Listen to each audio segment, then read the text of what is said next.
I'm like an athlete when it comes to my business. If you were to track my resume on a linear path on a piece of paper, it would make absolutely no sense. My whole entire career has been one giant edit. You edit and refine as you go. Taste a bunch of different things, try a bunch of different things, do it before you have a bunch of different responsibilities and see where it leads you. This is the time to take the risk.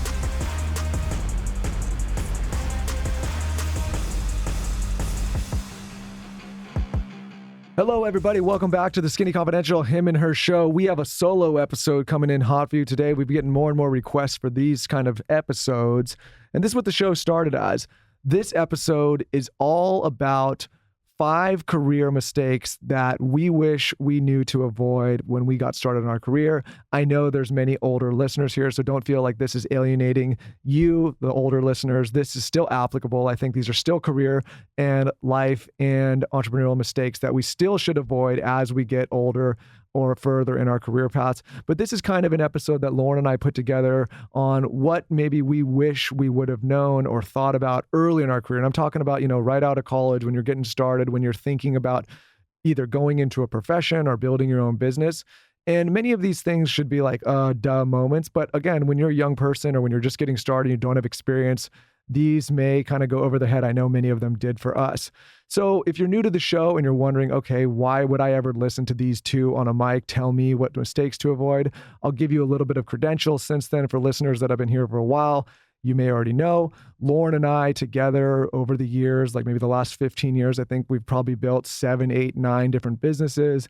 They've all together done well over hundreds of millions of dollars in revenue. We've employed over 100 people at this point. We've produced not only our show, but 70, 80 other shows. And we've learned a few things along the way. We've wasted money, we've saved money, we've invested money, we've done good things, we've done bad things, and we've made mistakes along the way. So, there's a lot of experience kind of packed here in the last, what are we, almost 40 years old now, 36 for me, 16, 17 years of doing businesses and working in different professions. And we thought, hey, why not share some of the mistakes we've made along the way? Lauryn, I don't know if you want to add to that. All right, let's get into the first mistake that you and I feel like is number one. So here's number one that I think it's applicable to all ages, but especially when you're young and you think that your actions may not have effect. And the first one that I would say to caution people against is anything that has to do with burning bridges, hurting your reputation, or taking shortcuts. All of these things are going to present themselves later in a way that's maybe not so positive as your career unfolds. So what would you give as a specific example of taking shortcuts? So for example, if there's something where if anytime somebody comes to you and says, hey, I have an idea where you can make a lot of income really quickly with very little effort, that's a moment to sit back and pause. I've had those moments in my career, and every time they've presented themselves, it's either been short money, short term, there's been no brand building, there's been nothing to show for it after. The reputation on building those kind of things doesn't go anywhere because people don't take you seriously because there's nothing been built after. There's no brand, there's no product, there's no business. There's usually these present themselves and maybe some of these kind of like multi-level marketing schemes, anything that sounds too good, fast cash, anything that you would maybe not be able to actually sell to another buyer is something that maybe you shouldn't think about doing. What I would add to that is when someone tells you that you absolutely need to make a decision by a certain date. And let's say it's a Friday and they say, I need a decision by Saturday morning. And they're pressuring you and they're giving you a due date that is so quick where you have no time to think. I think that's a really bad idea. In any business deal that I do at this point in my life, I have to have space to think about it before I pull the trigger. What I've noticed in a lot of mistakes that I've made is when someone says, I need a decision by this day. And it's like so quick. It makes me feel the sense of urgency is it works against you. You have to have time to sit and think. I always say to Michael, sleep on it. Maybe sleep on it for a few days. You want to give space to when someone needs a decision. Make sure if someone is asking you to sign something right away, or they're asking you for money right away, or they're asking you to do a deal or an investment, or do something with your business, or maybe it's a creator who wants to work with you. Anyone who is putting you on this really strict, quick deadline, I think you need time to sit with what you're doing before making a quick decision. Yeah, and I think when it comes to your reputation, if you're working on anything, whether you're working in a new career or you're working on your own business, if it's something that you're not proud to tell everybody you know about and scream it from the mountaintops, if it's not something that you would feel confident putting online, that's maybe a moment to pause and say, hey, is this something I should be doing? Now, let's not get it twisted. There are many of these kind of quote unquote shortcut paths that lead to short-term money that are enticing for a lot of young people starting their career, or hell, even older people. But again, I keep trying to caution people, these are usually short-lived opportunities that aren't going to pan out to long-term success and that are going to hurt your reputation. Here's the thing. We have had personal success in our lives by guarding our reputation, and we've had to work for a long time to make ourselves and the properties we work on reputable platforms so that other reputable business people will want to work with those platforms. Whether that's a brand, if you're an influencer or a creator, you have to keep that reputation as someone who's going to deliver with integrity.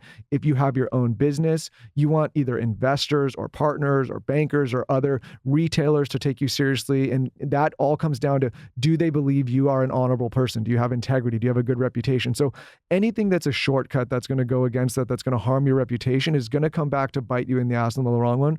So what I tell young people is, sometimes these things that pull at us, whether it's quick dollars or quick notoriety, if they hurt your reputation, you're going to spend a lifetime trying to repair that. So again, pause, realize you have time. A reputation takes an instant to destroy and a lifetime to build, and that's something to keep in mind. I think just from a micro perspective, if someone wants you to make a decision quick and they want you to give an impulse decision or they want you to react right away, what I like to do, this is so weird, but I like to read. And it could be any book. It doesn't have to be a certain book, but reading sort of gets you out of the problem or the decision and lets your brain take a beat and a minute. You could also meditate, anything that relaxes your mind so you don't make that impulse decision. Someone who I really look up to is Keith Cunningham. He wrote the book, The Road Less Stupid, and he talks about the importance of thinking time and actually sitting there with like a pen and a paper and actually really thinking of how you want your life to unfold. And that could just mean in the next week. It could mean in the next month. It could mean in the next 6 months. But really being purposeful with how you want things to lay out. Where we get in trouble, like we mentioned earlier, is when you're forced to make these impulsive decisions or react in anger or something that would just destroy your reputation. You want to be really thoughtful about decisions, small or large. Yeah, and that goes, speaking of anger, the last part of this first, early career mistake is burning bridges. There's moments, especially early in your career, where you're developing your professional repertoire, that sometimes something hits you the wrong way. Somebody sends the wrong email. Maybe an employer says the wrong thing. And what I would caution everybody against is recognizing that as you either apply for new jobs or as you're in a current job or as you start a business, it's really important not to burn bridges. There has been many times here running Dear Media where, we've had incredible people that have come through, and our job here is to try to, create a great space for them to work. But if they decide to move on to something else, hopefully we can give a really strong recommendation so that they can go and pursue success in another avenue, in another venture. But there's also been some instances where maybe somebody's come in here, and I know we've been guilty of this too, and it doesn't end so well. And maybe you're somebody that's leaving a position or quitting, and you do it in a way where it either burns a bridge, maybe you leave work undone, or you just kind of, I think for a while there was that thing, quiet quitting. Here's the thing. As an employer, I get calls all the time from other employers asking what my thoughts are on previous employees or team members. And I have to give my honest feedback, again, because I'm protecting my reputation. So any job as you're transitioning or any career that you're transitioning, you want to make sure that you left it better than you found it and that you transition in a way where you're not burning bridges. That is so important, because you may think that first or second or third job doesn't matter, but it does, because people talk and people share their perspective on you as a person, as me as a person. And it's important that they share only positive things. What's next? Next, which I think is really important, it's not necessarily a mistake, but I'm going to classify it as a mistake, is when you're a young person or when you're starting out in your career, people make the mistake of not trying a bunch of different things, right? And I have so many people come to us and say, hey, I can't find my passion, or how do I find my passion? I personally believe the only way you can figure that out is by tasting and trying a bunch of different things. Ideally, when you're younger and before you have many more responsibilities and a lot more to lose. My whole entire career has been one giant edit. You edit and refine as you go. So I'll give you guys an example. I thought my first product launch 6 years ago, this is 6 years ago, before the ice roller, before I even conceptualized the ice roller, would be workout wear. And looking back, that is not what my first product should have been. It should have been an ice roller. Thank God that's what it was. But I thought at the time that workout wear is what I should be launching. And I went through a whole experience with a really shitty business partner who was out of integrity in multiple areas. And that deal didn't end up working out. Thank God it didn't work out, because these people ended up being scammers. But what it did for me was it taught me a lot about doing a deal. And also it refined what I wanted to launch in the future. So because of that, I didn't launch workout wear. And then I got jaw surgery and I was able to have all these lessons in business and launch a product on my own without partners because of that lesson. And I'm just so grateful that I did end up launching an ice roller, which makes total sense to my story. Workout wear to me isn't very niche for me to launch. So what I'm saying is I was able to refine as I went on and learn from the mistakes that I made to actually get to the other side, which was the ice roller. So if something doesn't work out and it doesn't go your way and you're bummed about it, don't be. Take it as a lesson, refine it, edit it, rinse and repeat, and go to the next thing. Yeah, and it's something, honestly, like we've been speaking a little bit more publicly. And one of the things I'm passionate about talking about is I feel so many young people, or just people in general, are put under this immense pressure to immediately know what they want to do in life. And they want to know their passion right away. And you have these people all the time saying, pursue your passion, pursue your passion. You know, I'm still figuring out what my passion is. It's clearly one of those passions is building businesses and talking. I do that a lot, obviously. But, you know, I wasn't one of those guys that got out of school and just knew exactly what I wanted to do. Many people are lucky, and Lauryn was one of those people. She always knew she wanted to be a creator of some sort. For me, I wasn't that lucky. I didn't know. And the only way I figured this out is by trying things.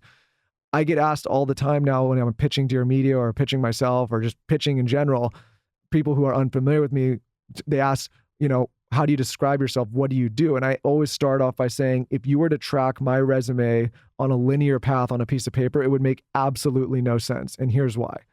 I started in real estate. That's what I thought I was going to do. My family was in real estate. That experience taught me a lot. It taught me how to work with a team of men. It taught me how to manage a process. It taught me how to manage a team. It taught me how to deal with hard knocks, because this was in 2008 when the market was bad. That experience quickly led me to realize, okay, real estate's maybe not going to be my passion, and also the timing was wrong. I then pivoted and was in the aviation space doing something completely different with my father, where we were building and manufacturing and selling beds for aircraft. That was a whole nother random thing, but it taught me how to run a payroll process. It taught me how to do manufacturing. It taught me how to deal with customers. Again, not my passion, but just stumbling along building these life skills. And then when Lauryn started her blog, you know, I started getting into online marketing. I learned how to sell online. Lauryn was doing it in parallel. And then eventually we led into this podcast, which led to Dear Media. My point being that none of this would make sense from a career path. If you told a professor at school that this was going to be something you'd pursue, that person would look at you like you were crazy, because it doesn't map out. But all of these little micro experiences have led me to what I'm doing today, which is really exciting for me and has been, you know, our most successful business to date. So what I'm saying is, you can't figure this stuff out unless you try a bunch of different things. And the advice is typically counter to that. The advice is you stick with one thing, one path, and that's all you do. The problem with that is if you go down that path and you realize you hate it, which happens to many doctors, lawyers, all sorts of different people. I'm not picking on doctors and lawyers, but you know what I'm saying. And you get to the end of that rope and you say, hey, this isn't for me. You haven't tried enough stuff to figure out what is. And so I really, really suggest that everybody starting on their career, taste a bunch of different things, try a bunch of different things, do it before you have a bunch of different responsibilities, and see where it leads you. I am a sun psycho. We all know this. And you should know that I'm a sun psycho with my kids. So sunscreen, the brand that I have been using on them is Sunbum. I like this sunscreen. It's called Baby Bum because 1, it's mineral. 2, it's SPF 50, but 3, it's fragrance free. But the holy grail of why I like this, and every single mother on the planet will understand what I'm about to say, is it's a spray, okay? There is nothing worse than having to slab like white sunscreen all over your kids. They don't like it. Saz is like, stop. But with a spray, I can like nonchalantly spray it where I need it. It takes all the pain points out of sunscreen for your kids and your baby. 100% mineral based is so amazing too. They also have like a stick that I like too sometimes for the face. So between the spray and the stick, you are good. Sunbum has all the sun care that you need. Their SPF Hero product are the mineral products, the roll-on mineral, the baby, the SPF 30 tinted face lotion, and they also have like a daily mineral sunscreen moisturizer that's SPF 30. They really cover all your bases when it comes to sunscreen. And of course, we have a code for you. You can use one-time code SKINNY15 at checkout for 15% off your purchase at sunbum.com. This ends December 31st, 2023. That's sunbum.com, code SKINNY15. For many years, Lauren and I have fed our dogs basic food that we found in basic pet stores. Not any longer, thanks to the farmer's dog. We have spent so much time on this show talking about optimal health routines, what we put in our body, proper supplementation, proper diet, and we realized we weren't doing the same thing for our furry friends. We realized we were just basically giving them generic stuff. Not until the farmer's dog, like I just said. Farmer's dog comes with real food to feed your dogs. And it's fresh, it's healthy, it's whole meat, veggies, gently cooked in human-grade kitchens to preserve their nutritional value. Why would you feed yourself all this great stuff and then neglect your pets? So every single day now, we feed the dogs fresh food that comes in these personalized packets with their names on it. It's all pre-proportioned meals that arrive ready to serve, conveniently delivered on our schedule, convenient and fresh. Dog people all across the country have ordered millions of meals from the farmer's dog. It's never been easier to invest in your dog's health with fresh food. It will also save you a ton of money, I think, because you're not going to have all these hefty vet bills because your pets will be healthy. Lauren and I have seen an immense improvement in all of our dogs. And like I said, these are personalized vet-developed recipes for as little as $2 a day, so it's very cost-effective. And of course, like always, we have an incredible offer for listeners of this show. Get 50% off your first box of fresh, healthy food at thefarmersdog.com/skinny. Plus, you get free shipping. Just go to thefarmersdog.com/skinny to get 50%. That's thefarmersdog.com/skinny. Go to thefarmersdog.com/skinny to get 50% off your first box, plus free shipping. Small tweaks, not drastic changes. That is what I want when it comes to my derma fillers. I have filler in like the lining of my lips, and I just like a little whisper of filler. I don't want it to look like a pillow face. And that is why I like Restylane. So I had the pleasure of interviewing someone all about filler. And one of the things that she said, Dr. Sam, about Restylane is that the thing about it is it doesn't put water in your face. So it doesn't give you that puffy, watery look. So they're very, very well versed when it comes to filler. Their filler is made with a hyaluronic acid, and it really gives you the natural result. They've done 65 million treatments worldwide. So I get a lot of questions about which kind of filler to use, and this is the one that I would recommend. The Restylane family of products are indicated for people over 21 years. The most commonly observed side effects are swelling, redness, pain, bruising, headache, tenderness, lump formation, itching at the injection site, and impaired hand function. To learn more about serious but rare side effects and full important safety information, visit www.restylaneusa.com. For Skinny Confidential listeners, you can visit aspirewards.com/skinny. You can save $80 off any Restylane treatment. Offers and conditions apply. So again, visit aspirewards.com/skinny to learn more. That's $80 off any Restylane treatment. I always say that if you want to taste a bunch of different things, instead of getting one job, like instead of going and interning or in working a 9 to 5, what I would recommend is go work in the service industry at night. So go be a hostess or a cocktail server or a bartender at night. That's usually the shift is usually from like 3 or 4 to midnight. And then during the day, work on things that you're passionate about and build that up. I look back on my career, and yes, I knew I always wanted to be in the creative space and always be entrepreneurial, but I look back at little things that I did that have helped with this career that I have now. So let me give you an example. When I was behind the bar, I was able to deal with a lot of different personalities at once. So I had to manage all different kinds of people while asking them tons of questions, which here we are kind of behind a bar with a podcast asking people all these different questions. And I had to really listen and engage with these people and ultimately care what they were saying. And I also had to do that while I was balancing making drinks, getting food out, putting stuff into the computer, cleaning, whatever it was. So I sort of learned how to passively multitask while I was listening and being engaged. I also had to learn people's names, what their favorite drinks were, what their kids were named, what their wives were named. It was like very much like really taking time to learn about people. So that's no surprise that I talk on a mic now. I also, look at jobs that I had when I was younger, even when I like worked in a boutique or when I created stuff and everything was very creative. So you take what you learn from these little jobs along the way and you sort of put them together to master a certain craft. A really great book to read if you're looking to master something is Mastery by Robert Greene. It's a fantastic book to learn how to take all the little things that you've tasted and put them together and edit and refine as you go to create a career. Yeah, and the biggest thing, I think the final takeaway from that is just realizing that when you're young and when you're starting out, you have plenty of time to figure out your passion in life. I mean, I'm almost 40 years old, like I said, and I feel like I'm just getting warmed up and just getting started, but it took a few decades to figure out, what kind of path I want to be on. So again, there's a lot of pressure, especially on young people, to figure it out right away. You don't have to have it figured out right away. Nobody expects you to, except for yourself. And by tasting all these different things, it's going to put you on a much better path where eventually you will stumble on what you love. Okay, number 3, and I think this is critical, especially, and I will say for the younger listeners, or at least the listeners who do not yet have other obligations like family, children, other things that are going to, I don't want to say slow them down, but demand more of their time. And that is this. It is a huge mistake when you have the time to not put in way more hours than you think. And when I say way more hours than you think, I don't mean working 10 hours. I mean way more hours than you actually think you need to put in. Don't even think about a 9 to 5, 8 hours a day working. I mean, really pushing it. And here's why.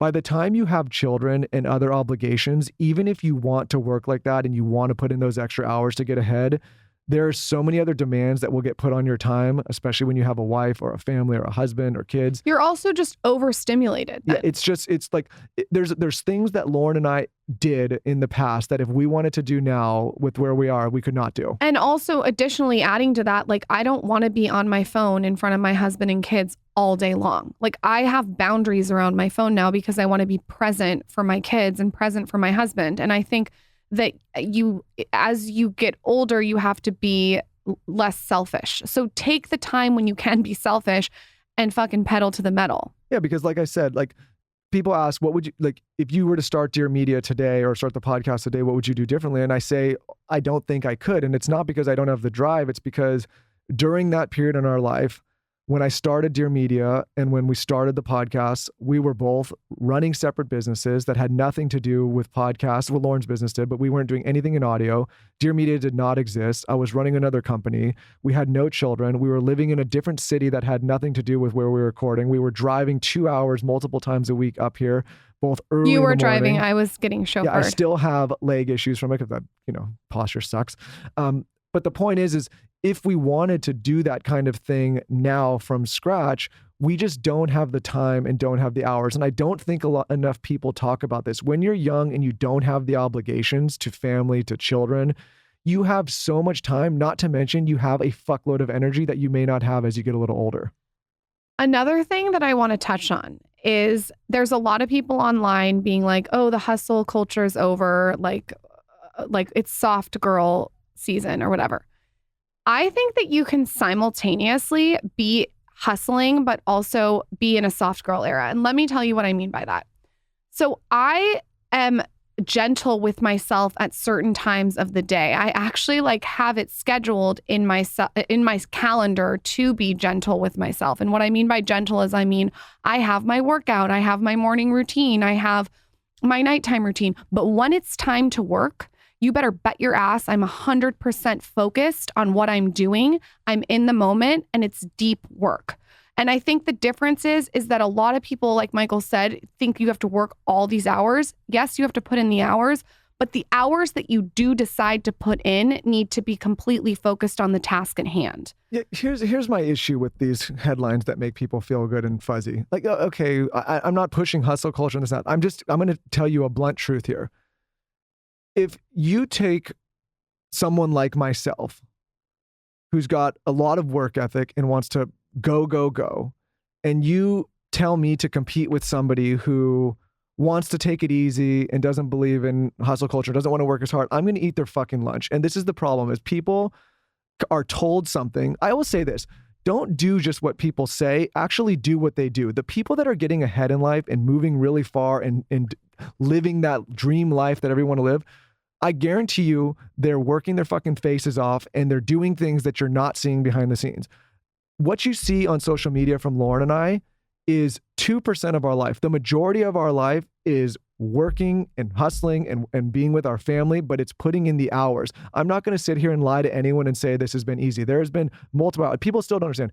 The podcast is the side hustle. This is the side thing. We do it 8 times a month. I can't tell you how many people, that I work with at Dear Media can barely keep up with 4 times a month. Like, you got to put in the work. You got to put in the work with your family. You got to put in the work with your wife. You got to put the work with your gym. You got to put the work in your business. You have to work. And I'm going to say if you want to have that extraordinary life where you demand your own time, where you have more money than you can spend, where you have everything you want, all of your ambition, you have to work. Nobody's going to hand it to you. So I'm not saying you have to waste your whole life away working, but if you want certain things and you want to build a certain career, then you have to work. And what I'm saying is it's better to do it when you're young and with little obligations and when you have the energy than when you actually have a bunch of obligations in a family. I also want to caveat this with something. I know to be 100% focused and 100% effective in what I'm doing and working towards, I have to put in the work in other areas to support the work. And what I mean by that is going to the gym for me is a non-negotiable. It's in my calendar. It's a commitment. It holds me accountable. And that hour sets the tone for my day. And I think it makes me better at work. So I also am in the mindset of I'm like an athlete when it comes to my business. I need to have the pillars around me to support me to be completely focused when I am working. So just as important as the work is, it's important that you have the support around the work. Just like an athlete. An athlete wouldn't go play basketball for 2 hours a day and do nothing else. An athlete is in, cold plunging, they're saunaing, they're getting in a cold shower, they're doing things that are uncomfortable, they're walking, they're running, they're moving their body. You have to do the things that can support you to do your best at work. Yeah, and speaking of work, here's the thing. I don't want people to just think I want everybody slaving away. I just want to tell people, if you want this extraordinary life on your terms, front load it. Front load all of it. You don't want to be one of these people that makes it to your 50s, 60s, 70s, and you're still slaving away and still working every day, stressed about money. You want to front load it as early as you can.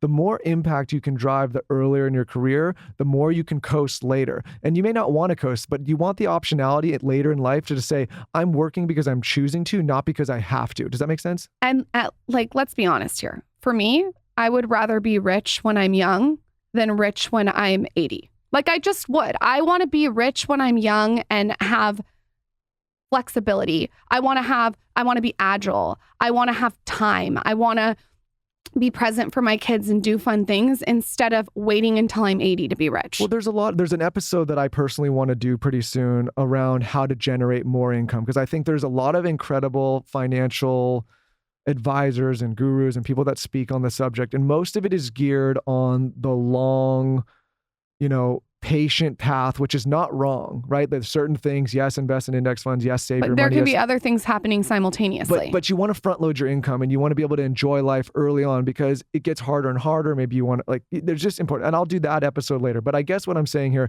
is I believe in your early 30s, definitely in your 20s, you should front load as much work as possible, put in more hours. If that means you finish your first job and you go to a second job, if that means you finish your job and then you start a side hustle or a consulting gig, while you have the energy and before you have the obligation of family and children and many other things that come in life, do it now, because you're going to thank yourself later. You'll never have more energy in your life and you'll never have more time. If you're working 9 to 5 and you want to make more money, I think a really smart thing to do if you like being in front of the camera is to start creating content when you're off.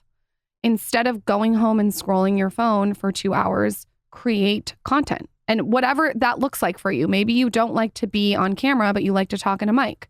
Maybe you hate the camera and you hate the mic, so go and write. Yep. And the last thing I would say is there's going to be a segment of the audience, because there always is, that are going to complain and say, well, that you're wasting your life. I don't want to just work all the time. I want to relax. That's fine.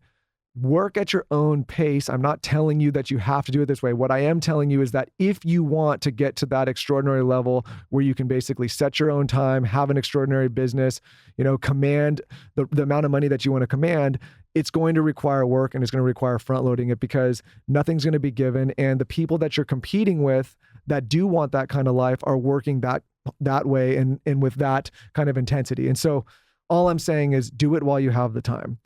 Okay. Number 4, and I think that this one is important. And again, it's counter to what many are taught, especially in traditional schooling settings and by our parents and by our friends. And that is, I believe you should be taking massive risks when you're young, as much as you can. I think that before you have children, before you have a family, before you have a mortgage, before you have debt obligations, when it's just you relying on yourself and nobody else is relying on you, this is the time to take the risks. This is the time to take that big nest egg and put it into something that you're not sure is going to work. This is the time to take that trip that's super expensive that you're not sure you can afford. This is the time to spend more than you think you need to spend. And here's why. All you have to lose is the income that's supporting yourself. You can always build that back up and you can always figure out how to support yourself. What you don't want to do, and you see many people do this, it's called a midlife crisis, is you have these people later in life that start risking their family's nest egg, or they start taking huge risks or career risks when they have family obligations, when they have, in my case, a wife, when they have a mortgage, when they have real things to lose. So what I'm suggesting to everybody is, if you have that itch to take a risk, do it while you're young and before you have the obligation of supporting anyone but yourself. I also think it's easier to put yourself out there when you're young. Now that I'm a mother of 2, I don't have the same time and the same flexibility to put myself out there as I did when I was younger. So I remember being like 21 and dropping business cards in Starbucks and like pinning it to the bulletin boards, like during the day when I was bartending at night. I was able to sort of create my own career from scratch because I didn't have kids and I didn't have all these commitments that I have to do now as a mother. The younger that you can take risks, the better. But that's not to say that you can't take risks as you get older. I have noticed, talking to some of my friends that are 50 plus, is they almost get to a point where they're so comfortable that they can't fathom being uncomfortable and taking a risk. I don't want to be one of those people that's like, I can't take risks because I'm pregnant or I'm have kids or I'm older. Sure, but that completely reinforces what I'm saying, which is as we get older, you're not as comfortable with risk because you get used to a certain life. Also, maybe you don't want to if I crash and burned when I was in my 20s, I'd be like, who gives a shit? It's just me and I don't care what everybody thinks. If I crash and burn now, I'm still I still take a lot of risk, but if I crash and burn now, I would have to think, okay, how is this going to affect my wife? What are my children going to think? What are my, partners going to think? There's more considerations than when it was just me. It was much easier to crash and burn before I had all these obligations. So again, many of the elder people that are listening to this are going to be nodding their heads agreeing because they know, now you have a family, you have a mortgage, you have all these things that you got to think about and you have to protect. And for the younger people that don't have those things yet, now is the time, because if you crash and burn, your only thing is you just start over where you started a few years ago, right? Like you're fine. And you have many years ahead of you and you don't have any other obligations. So now is the time to take the risk. Now is the time to do the great trip, like all of these things. And one thing I would mention, and this is a completely side tangent, I personally, and this is just my personal stake, I value my time and experiences more than I value money. So it's always easy for me to make a decision around monetary decisions when it comes to protecting my time or creating great experiences. And I think when you start thinking about it that way, you'll start to get a little freer with the way you spend and the risks you take. All right. What's the final one? The final one, which honestly may be one of the most important ones, if not the most important, is really auditing your partnerships, auditing where you work, auditing who you work with. It's really important to create a space where you feel excited and empowered and impacted by the people that you're deciding to work with, whether it's in a job or a business you're starting. I've seen so many people, and I've been victim of this, where you start a business or you work with the wrong people, and it's such a disaster and it can be avoided. Some staples that are always in my Thrive Market order are the Yum Earth organic licorice. They have like this flavor that's strawberry. It's the best candy. My whole family loves it. What I do is I take a big bag of popcorn. I get this from Thrive Market too. I put it in a bowl and then I sprinkle the licorice on top and eat it And then I also have organic pumpkin in my order because I put pumpkin in my dog's food sometimes. I also always get the raw almond butter. It's the best almond butter. And what I love about Thrive Market is they have like a filter. So they know what to look for when it comes to non-toxic eating. I can go on their site. Everything's already curated for me. And the best part is it delivers straight to your door. So here's the deal. You go on their site, and as a Thrive Market member, you save money on every single grocery order. On an average, I noticed even I saved 30% every single time. You have all your organic groceries and household essentials at your fingertips. And like I said, it gets shipped straight to your door. They've been a partner of this show for like 5 years. We're such fans of this brand. You can join in on the savings with Thrive Market today and get 30% off your first order, plus a free $60 gift. Go to thrivemarket.com/skinny for 30% off your first order, plus a free $60 gift. That's THRIVE market.com/skinny. thrivemarket.com/skinny. I consider myself a pretty well-researched person when it comes to the supplements that I take. I have had access to some really incredible people and been able to really ask the hard questions. And the multivitamin that I take is one that I'm very proud to say I take, and that is Ritual.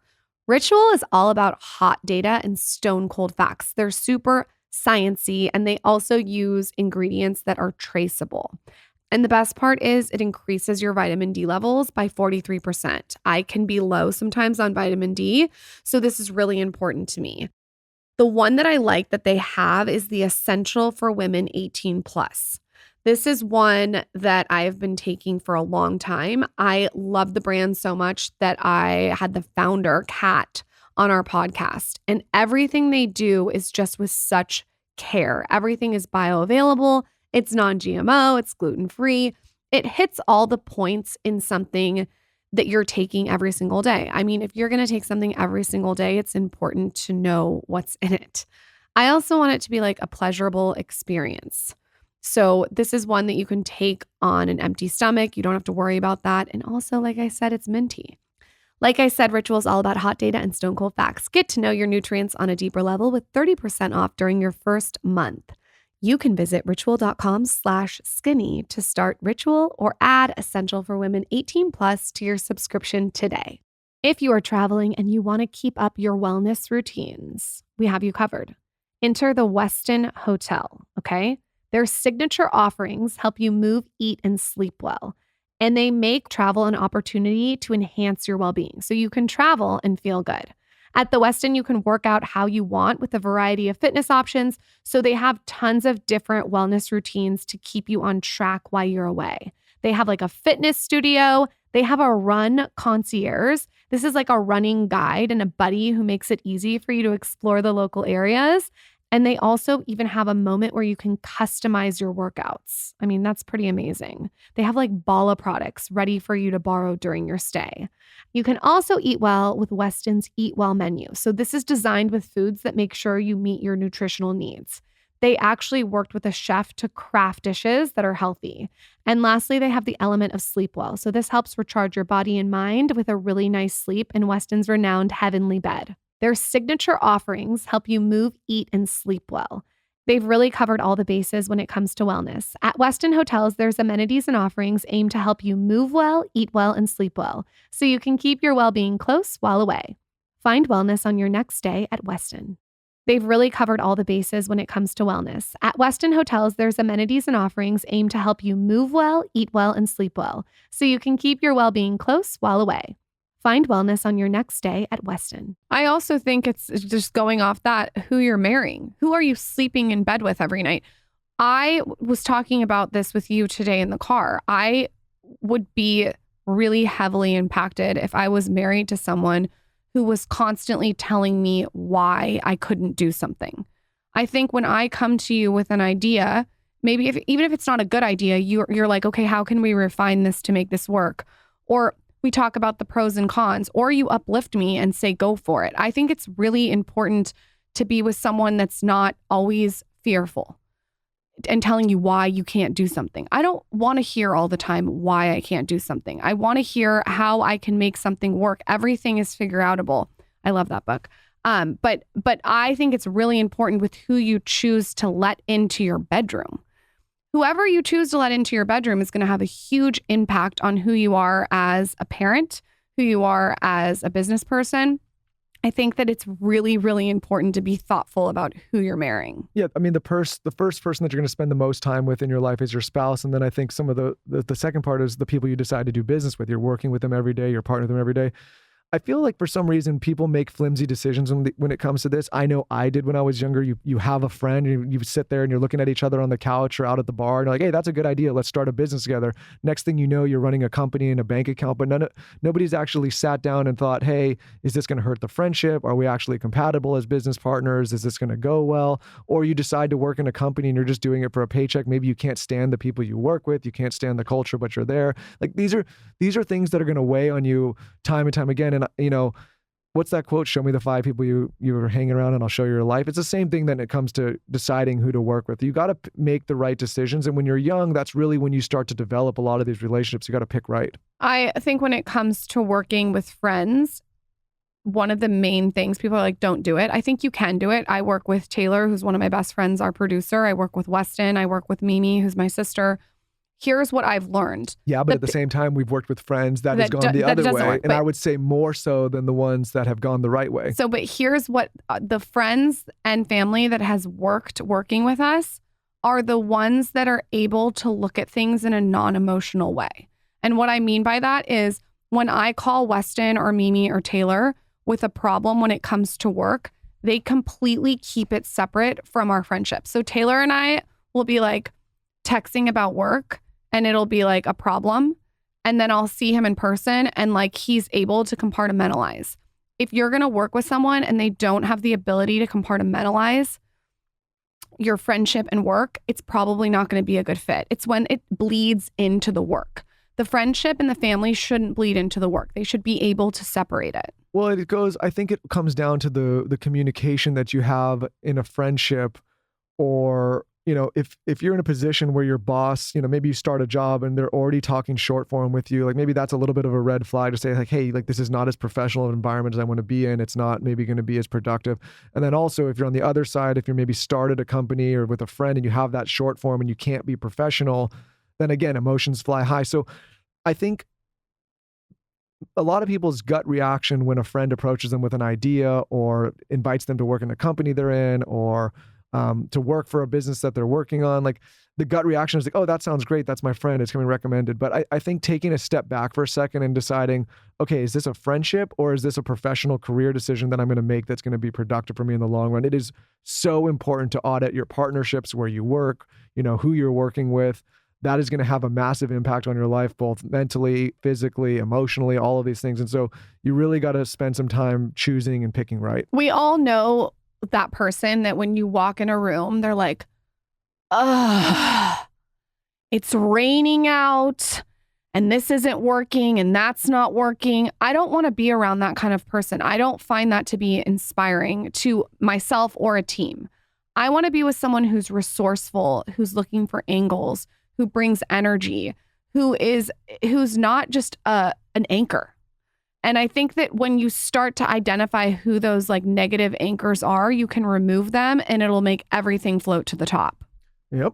So to recap, for those that have been listening and just want the quick bullet point notes on the 5 career mistakes that we either wish we avoided or think we could have avoided or want you to avoid, here they are. Number 1 is burning bridges, hurting your reputation, and taking shortcuts. Avoid that at all costs. Number 2 is not trying different things. It is so important to try different things, especially early in your career, so you can figure out what you want to actually do. Number 3 is not putting in way more hours than you think, especially before you have obligations, a family, kids, a mortgage, all of those things. Put in as much time as you possibly can, because as you get older, you do not get more energy, you get less. 4, not taking bigger risks. I really believe that when you're young, taking risks, crashing and burning, doing the things that hurt a little bit is important, especially before you have other people that are relying on you. And number 5 is really auditing your partnerships, where you work, who you work with, all of those things. These are things that are so important and mistakes that people make and mistakes we've made that we wish we didn't. Have you audited me? I'm still auditing, but You're still auditing. I'm still auditing. I'll let you know in a few years of how, what I decide. All right. Guys, go follow at TSC Podcast on Instagram for all our podcast updates and check us out on the podcast app. You can rate and review there. And Michael Bostic and I will do more solo episodes if you want. Let us know what you're thinking. I think it would be fun to get you on a mic to talk all about finances. Maybe I'll interview you. Well, I did that finance episode a while ago, but I want to add to it because I feel like there's a lot of people telling people how to quote unquote save and invest, but there's not a lot of conversation going on around maximizing more income, which is a big part of it, right? Like you don't just want to save, you want to earn more. You've been talking about this episode for a long time, so I'm going to hold you accountable. Well, I feel it's one of those things where like these finance people, they give like 80% of the equation, which is like, yeah, you should do that once you have a stable income and you're like all that. But what I wish they would do more is like, hey, don't just save, but here's how you earn more as well. You know? On that note, go bug Michael Bostic at Michael Bostic on Instagram. And we are on to our next podcast. On to the next. Bye, See you guys. next time, guys.